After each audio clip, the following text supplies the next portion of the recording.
The finals here promise to be much more realistic than those at the Moscow regatta.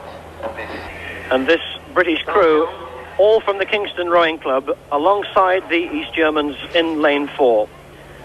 The full lineup from the bottom of the picture: in lane 1, Czechoslovakia; lane 2, Australia; lane 3, Great Britain; lane 4, the German Democratic Republic, East Germany; lane 5, America; and lane 6 at the top, the Soviet Union.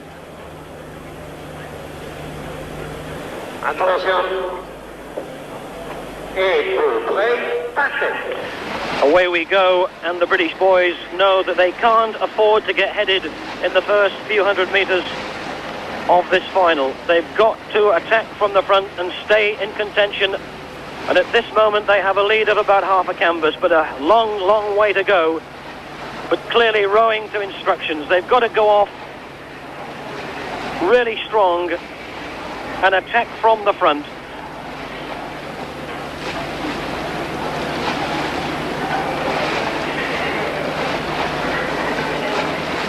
East German crew, a new assembly from that which took the gold medal in Moscow last year. But this is a marvellous start by the British boys. Looking at them there in the middle, in lane 3, in the bow, it's the Honourable James Taylor Suenson. At 2, Peter Hope. At 3, Andrew Holmes. The stroke is Paul Reynolds, and the cox at the front, you'll see his head from time to time, little Mark Warner. Well, they were looking to stroke at about 46 at the start for the first minute, and then drop back to around 40, and finally settle for an average of about 36. And this is all they could have hoped for. A lead of half a length on the Soviet crew on the far side. And the East Germans perhaps back in 4th or 5th place at this stage.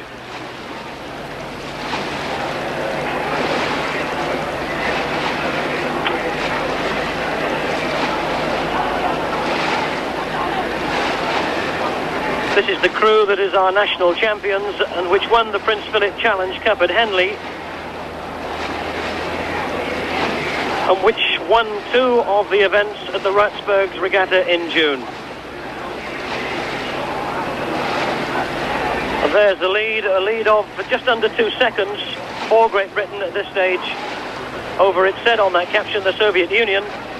Rather, it said the USA, but I think it's the Soviet Union in lane 6 who are in second place.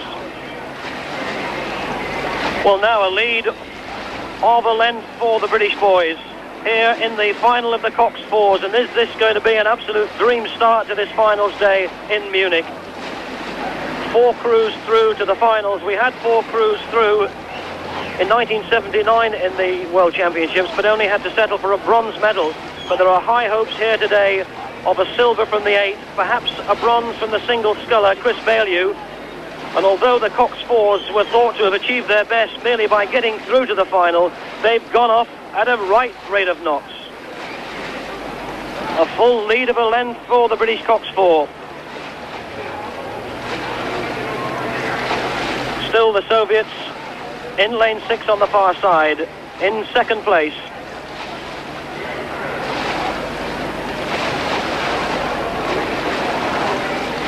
Now at the halfway stage, 1,000 metres, and this is the place where the crews will have varying instructions to put in a burn and to put in an extra spurt of effort and to lift the stroking rate. And it seems that the Soviets on the far side and these Germans in lane 4 are doing so.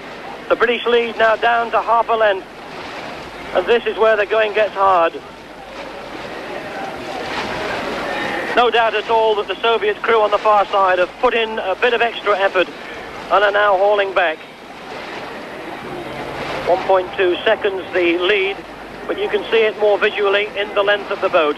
And it's now down to about a canvas, with these Germans coming back also, and the American crew in lane 5 also beginning to get on terms.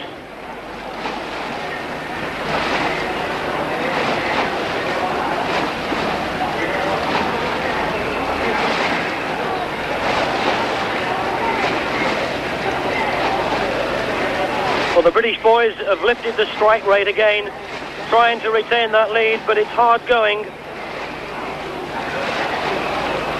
Well aware of the challenge on their right-hand side. And now it's neck and neck, Great Britain and the Soviet Union in lane 6. East Germany still half a canvas down, and America in lane 5 also beginning to challenge, but well now within sight of the finish. Approaching the 500 metres to go mark, and it's the Soviets who've gone ahead. East Germany now second, and Britain in bronze medal place. And can they stay there?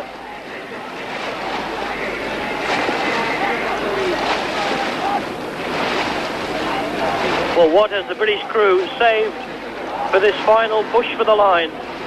Now within the shadow of this giant grandstand here, which is casting a very small shadow on the water, although not enough to give a distinct advantage today, as the wind has died away almost completely. This is the Soviet crew that were the Olympic silver medalists in Moscow, unchanged apart from the inclusion of one new man. And headed here by the East Germans.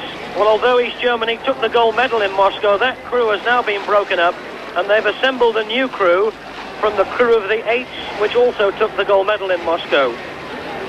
East Germany in gold medal place, the Soviet Union in silver, America in bronze, just ahead of Great Britain.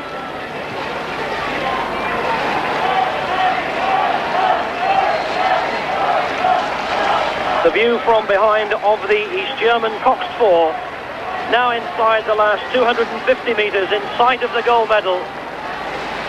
The Soviets in lane 6 will take the silver, and it looks as though America in lane 5 will pip Great Britain for the bronze, because the British crew are dying. They're not in the picture, but the effort has begun to tell, and they're now back in 5th place. And it's the Czechs in lane 1 who've moved up to 4th. East Germany will certainly take the gold, but will America take the silver? A neck-and-neck race, America and the Soviet Union for the silver. No doubt East Germany takes the gold, and it's the American crew, the new American crew, who take the silver, and the Soviet Union who take the bronze, and Britain finally finishing in 5th place. Well, let's not take anything away.